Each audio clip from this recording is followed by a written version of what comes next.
La démocratie n'a pas un seul modèle d'être réalisé dans de différents pays. Chaque pays doit l'adapter à leur propre situation. Ça signifie que la démocratie doit s'adapter à la réalité de différents pays.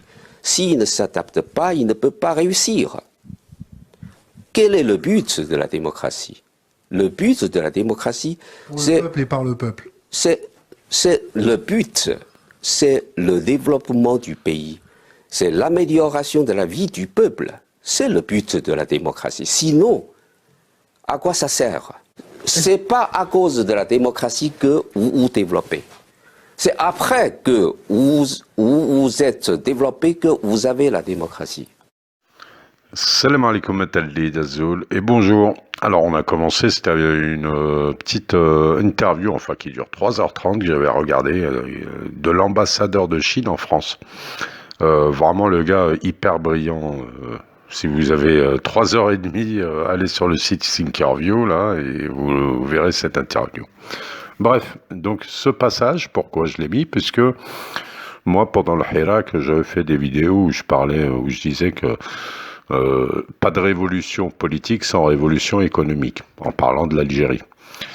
Et là, donc 2022 est annoncé comme l'année du décollage économique.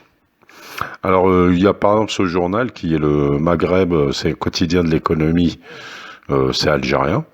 Voilà, vous pouvez aller consulter son site, il est bien, c'est important de voir, de s'informer sur l'économie en Algérie puisque c'est essentiel aussi. Et notamment, il y a un article. Je vais vous parler juste de 2-3 petits points qu'il y a dans cet article. Alors, c'est les déclarations du président Tebboune lors de son discours qui a eu lieu le 1er janvier 2022. Donc, en parlant donc de ses objectifs, la politique qui va être menée pour cette année, Inch'Allah. Donc c'est le rétablissement de la confiance en les capacités immenses, freinées et marginalisées. J'ai pris surtout les passages économiques, bien sûr. Donc ça c'est ce qu'il a dit. Autre chose, adapter l'économie nationale aux normes de connaissance, d'efforts et de compétences. Comprenez que c'est révolutionnaire pour l'Algérie, sachant que c'est l'incompétence qui était jusqu'à maintenant au pouvoir. Ceux qui avaient de la connaissance, on était d'autres qui n'en avaient pas, et l'effort, c'était pas d'effort, la fainéantise et le vol et la rapine et compagnie et compagnie. Donc, c'est révolutionnaire en soi ce message politico-économique. Autre chose qui disait, nous amorçons une véritable renaissance nationale reposant sur la mobilisation des forces et des potentialités latentes, notamment chez nos jeunes, des potentialités bloquées par des entraves bureaucratiques, résultat naturel des mentalités de rente et d'actes de corruption qui ont rongé les capacités de la nation. C'est très clair, c'est très bien dit, et c'est ce qu'on aimerait entendre. Déjà, c'est quand même un discours nouveau. Et surtout, c'est ce qu'on voudrait voir concrètement se réaliser. Alors, donc pas de révolution politique sans révolution économique. C'est ce que je disais dans le titre de la vidéo. Bon, en Algérie, ça a un petit peu avancé. Il y a eu avec le Hirak, quand même, des élections, pas de triche. Ça n'empêche pas que c'est pas des super compétents d'un seul coup qui sont au pouvoir dans les mairies, partout, etc. Ça, dans les APC et tout ça, ça c'est clair, je l'ai vu par moi-même. C'est pas pour ça non plus que tout va bien au pays. La révolution politique est en cours. elle est en cours et très difficile à réaliser. Hein. Ça sera sur le temps long, donc bon, je vais pas revenir là-dessus, mais pas de révolution politique sans révolution économique. Ça veut dire il faut absolument que 2022, Inch'Allah, pour que ce soit le moment où cette année, après la crise du Covid et tout ça, toutes les difficultés qu'il y a eu depuis 2019, la déstabilisation de l'État, du pays, des gens, de l'économie, entre guillemets économie, parce qu'il n'y en avait pas vraiment, en tout cas pas une économie digne de ce nom, donc on espère vraiment, moi c'est ce que j'espère de tout mon cœur, comme beaucoup d'Algériens bien sûr et d'Algériennes, c'est que cette année on s'y mette, voilà, pour que le peuple qui est le système, c'est le peuple qui est le système, c'est le peuple, un État travaille avec le peuple qu'il a. Voilà, si le peuple, il est pas terrible dans ce qu'il fait, dans sa confiance en l'État, dans plein de trucs, l'État ne pourra pas, comme on dit, il y en a beaucoup, ils disent, vous nous ramenez Angela Merkel, elle n'y arrivera pas ici. Vous voyez, le système, c'est peuple, et comme l'État est issu du peuple, c'est le peuple à la fin. Faut se regarder en face. Par contre, l'État, lui, doit donner l'exemple. Et il n'y a pas un peuple qui ne s'éduque pas, ça n'existe pas. Il n'y a pas de peuple qui n'évolue pas, ça n'existe pas non plus. Un peuple, s'il a l'exemple de la part de son État, aux plus hautes sphères, jusqu'à la mairie, en fait, le peuple, c'est-à-dire le peuple s'éduque de lui-même. Je vous dis juste deux exemples comme ça, de rien du tout, mais vous prenez le métro à Alger, il est hyper clean, hyper propre, personne se marche dessus, les gens hyper civilisés, c'est clean quoi. Mais le comportement des gens, il est clean dans le métro, allez-y, prenez-le. Franchement, voilà. Quand l'État fait du bon boulot pour son peuple, le peuple s'adapte et évolue. Vous prenez un autre exemple sur les stations-service qu'on trouve sur les autoroutes, qui sont tout à fait modernes, dignes d'un pays développé. Elles sont hyper propres. Comme les lavabos, les toilettes sont, il y a quelqu'un qui est là en permanence toute la journée à nettoyer et tout. Et vous y allez, c'est très propre. La station-service est très propre. Tous les services, etc. Vous les trouvez sur place. Et les gens s'adaptent, ils salissent pas, ils ne cassent pas, ils se comportent pas mal, etc. Bon, ça c'est des mini-exemples, mais ça veut dire que quand l'État fait bien son boulot, à la fin, le peuple, lui, s'adapte et évolue. Voilà. Donc, c'est toujours l'État avant tout. Mais bien sûr, moi je suis persuadé que le système, ce qu'on appelle le système, c'est le peuple. Bon, ça c'était une chose. Alors maintenant, on va donc parler d'un truc qui me tient à cœur, et c'est la révolution dans les transports aériens et maritimes. Voilà, ça c'est un signe hyper fort qui va avoir lieu là, et il y a eu donc le ministère des Transports, le ministre des Transports qui l'a annoncé. C'est une véritable révolution, et je vais vous expliquer rapidement en quoi. Donc le secteur du transport, ouvrir le secteur du transport au privé, c'est vraiment un grand bond en avant. Il y a eu 15 autorisations à des opérateurs privés aériens et 11 maritimes. Et ça, c'est une réelle révolution annoncée. Et il faut vraiment la prendre comme un signe très très important de ce qui va se passer, Inch'Allah, en Algérie. Alors, quand on parle de 15 autorisations à des opérateurs privés aériens et 11 maritimes, ça veut pas dire que alors c'est dans le secteur marchandises et voyageurs. Ça veut pas dire que d'un seul coup on va avoir 15 compagnies aériennes en Algérie, plus Air Algérie. Vous voyez, non plus, on va avoir 11 compagnies maritimes plus la Algérie Ferries. Non, parmi eux, en fait, les autorisations, c'est des autorisations de, comment dire, c'est des lignes aériennes ou des lignes maritimes qui ont été autorisées à des privés. Ces gens-là, maintenant, à eux de construire vraiment.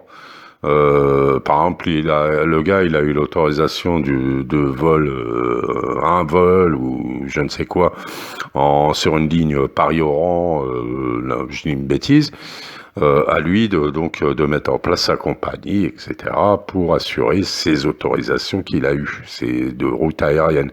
Pareil pour le maritime. Parmi les 15 pour l'aérien et 11 pour le maritime, vous en avez beaucoup, c'est du cargo, transport de marchandises. Pareil pour le maritime, c'est du transport de marchandises. Et vous allez avoir peut-être 1, 2, 3, je ne sais pas, compagnies qui va être pour les voyageurs. Alors, c'est une révolution en soi, dans un pays qui est très étatique, avec monopole de Air Algérie ou de Algérie Ferries. Casser ce monopole, c'est une révolution, c'est clair et net. Alors ça, c'est très très nouveau pour nous. Il y a eu une époque où il y avait Khalifa Airways, vous voyez bien, ça n'a pas tenu. Il y a eu, là on a Tassili Airlines, qui est la compagnie privée de Sonatrach un peu, mais bon, c'est semi-étatique quand même. Donc là, c'est vraiment du privé, c'est nouveau. Alors, je vais vous prendre un exemple d'une compagnie qui devrait se mettre en place là. C'est Westaf. Westaf, c'est une compagnie qui opère déjà en Gambie et je crois au Canada aussi. C'est une compagnie low cost, d'accord. Cette compagnie aérienne, parce que là je parle surtout des voyageurs, parce que ça a énormément d'implications pour la baisse des prix, l'amélioration des services, évidemment concurrencer Air Algérie, c'est évident que ça va améliorer les choses pour la diaspora et c'est quelque chose d'essentiel, mais pas que pour la diaspora, et pour les lignes intérieures, etc. aussi. Donc Fly Westaf, première compagnie low-cost 100% algérienne inscrite au registre du commerce. Ça, c'était le 29 janvier. Cette compagnie, elle a été fondée. Alors oui, alors les routes, voilà les autorisations. On va venir à la fondation après. Les autorisations, par exemple, ce qu'elle prévoit, cette compagnie, au niveau en vol international, c'est Oran Alicante, Barcelone, Montpellier, Toulouse. Bon, c'est bien. Elle va faire aussi des lignes intérieures à partir d'Alger et d'Oran. Quand vous voyez l'Algérie, 5 fois, quasiment 5 fois la France, 4 fois et demi, on n'a que Air Algérie qui fait les vols intérieurs et Tassili Airlines, ça ne suffit absolument pas. Il faut de la concurrence pour les prix, il faut d'autres compagnies. On est un trop grand pays pour pas avoir au moins 2 compagnies, 3 compagnies qui font des vols intérieurs. C'est immense l'Algérie. Je viens de faire plus de 6000 km de route en faisant un grand tour du Sahara. Je peux vous dire que c'est immense l'Algérie. Les distances sont hyper longues quand vous êtes dans le sud surtout. Donc elle va avoir, vous voyez, plusieurs lignes, que ce soit du Alger Constantine, Annaba, Béchar, Timimoun, Janet, Tamanrast, ou Oran, Rardaya, Constantine, Annaba et Adrar. Voilà, donc très bien. Cette compagnie, Westaf, fondé par Shakib Ziani Sherif. Un exemple, voilà, un gars qui apparemment, j'ai parcouru rapidement, c'est un gars qui a grandi en France, il a été cadre en France, vous voyez. Ensuite, il a été pilote, commandant de bord en Afrique, au Canada, dans les Caraïbes, vous voyez. Donc voilà, c'est quelqu'un de la diaspora qui a fondé cette compagnie avec un Canadien qui s'appelle Richard Powell. Donc un très bon exemple, le gars, voilà, un gars de la diaspora, compétent, expérimenté, et qui va faire quelque chose dans son pays. Et que ça va améliorer les choses.